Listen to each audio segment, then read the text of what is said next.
everybody. I'm Patricio Prieto from Chile. My firm is a well-known firm in Santiago. We are 60 lawyers, give or take. I say give or take because you never know. People go and come very, very quickly, so it's approximately the number of lawyers we have. I personally practice, my practice is centered in insurance companies and investment funds. That's the core of my work. And well, I give a very brief and general description of the Chilean environment, the economical environment, and some issues that I think it would be interesting for foreigners that want to invest in Chile, in different areas. I show a photograph of Santiago with the Cordillera because if you go to Chile, you will realize that everywhere you look, you'll see a mountain. Our country is very long, more than 4,000 kilometers, with the Cordillera all along. So it's a geographical feature you'll find very constantly. First of all, in this slide, I put some figures that describe Chile's as its economy, its people, and its capital markets. I'm going to comment in some of them. I think an important issue is our GDP, that it's $24,000. If measured as PPP, it's power purchase parity. We have achieved that after 40 years, more or less, of policies, open policies, pro-market policies, and after those 40 years of work, we have increased the riches of the country and the well-being of our people. Just a figure, we had 40 years ago, 26% of our population were under the poverty line. Now that poverty line has diminished to 6%. Wow. So with work and with good regulation and good policies, you can improve the condition of the members of your country. Inflation is that's another thing that it's an important victory for us, because during the 70s, I remember as a small boy that inflation had three digits. It was in the hundreds. 10 years after that, it was with 2 digits. Then it came in 30 years. We are about to have a 2.3 inflation rate as an average. It's very difficult to reach those figures, but it's possible. But it takes a lot of time.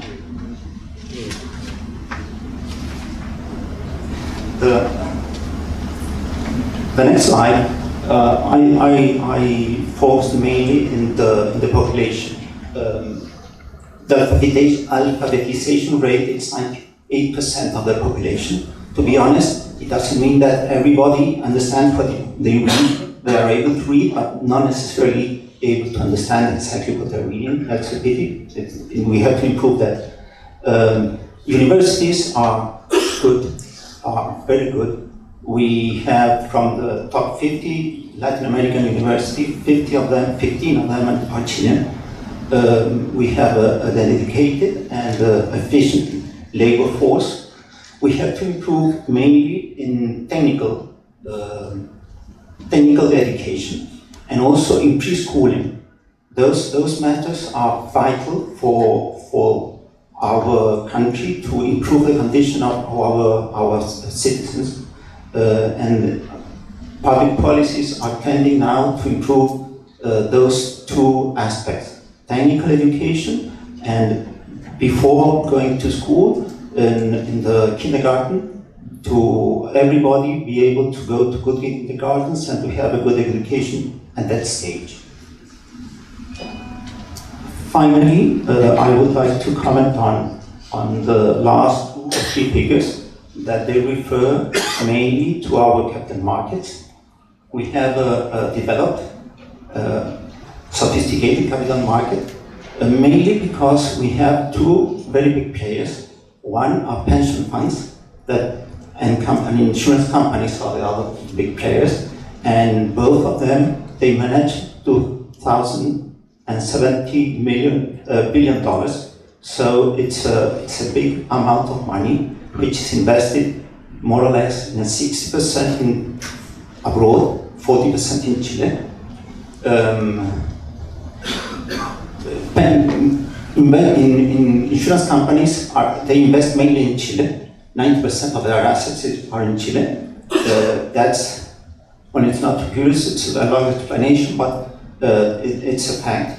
And our pension funds are investing outside more and more, and that has developed a lot, the capital markets in Chile, and also a lot of investors from US, more than investors, asset managers from US, from Europe, big names, Blackstone, all those sort of investors, they come to Chile.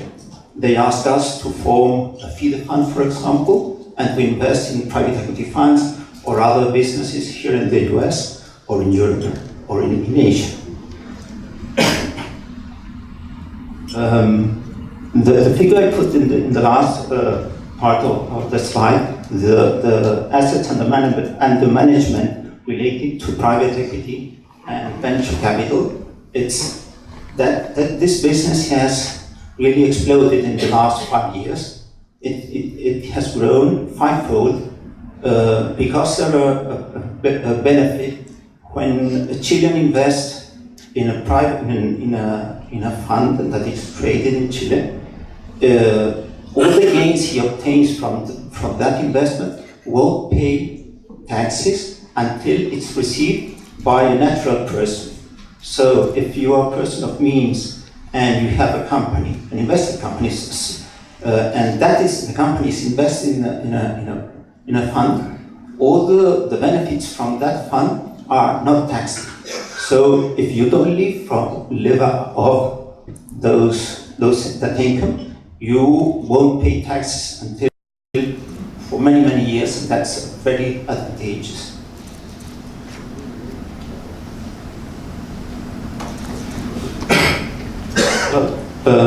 A few words regarding our investment regime. It's a very open country. The rules are the same for citizens, for Chileans, and for investors from abroad. The same taxes, the same rules apply. Anybody can invest in any area. There's no restrictions. You don't need to have a local partner. You don't have thresholds that you can't exceed. It's very open and fair. The tax structure is simple. Our tax authorities are very thorough. They are professional, and the taxes you pay, it's 27% corporate tax rate, and the withholding tax is 35%. But you have the corporate tax as you can deduct it from the withholding tax. Regarding the repatriation of funds you invest in Chile, there's no limitation. You can invest whenever you want. You can take it back whenever you want. There's no limitation in that perspective.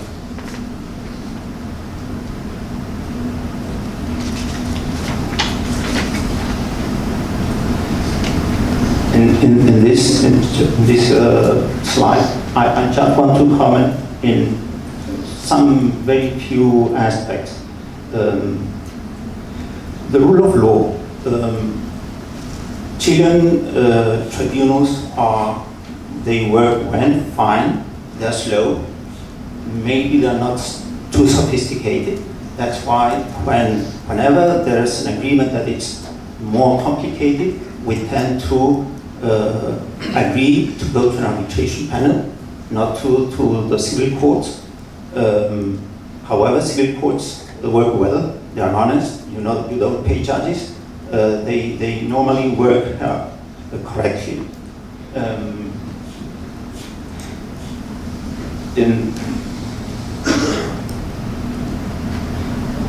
Secondly, I would say that in Chile we have double treaty agreements with lots of countries. All main Latin American countries have signed double treaty agreement with Chile. So if you invest in Chile, you can use Chile as a base also to invest in other countries of Latin America. In fact, a good amount of investors in Peru and Colombia are Chilean. So from Chile we have knowledge to how other countries work, and I think that's an advantage for Chileans. And finally, we're export oriented, and I have some figures of the exports we make. In the case of copper, it's our main export good. They represent 50% of all our exportations. That's a lot. Afterwards, we have lots of exportation of fruit produce of farming.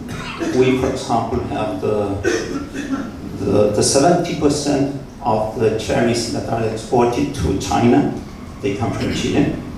The biggest exporter of fresh salmon, it comes from Chile to the US. We export more than Canada, for example, and we are quite far away from the US. Winery, it's wines, it's another product from Chile that is very wide and well known. And finally, in this respect, I think that anyone that wants to sell in Chile services to these industries, mining, agriculture, wine, fishery, they will be in Chile. They will be very interested in paying for those services if they really add value to their exportation products.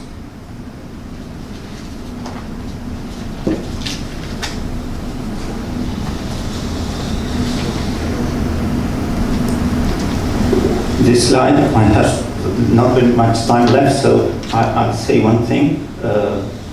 We have long-term policies.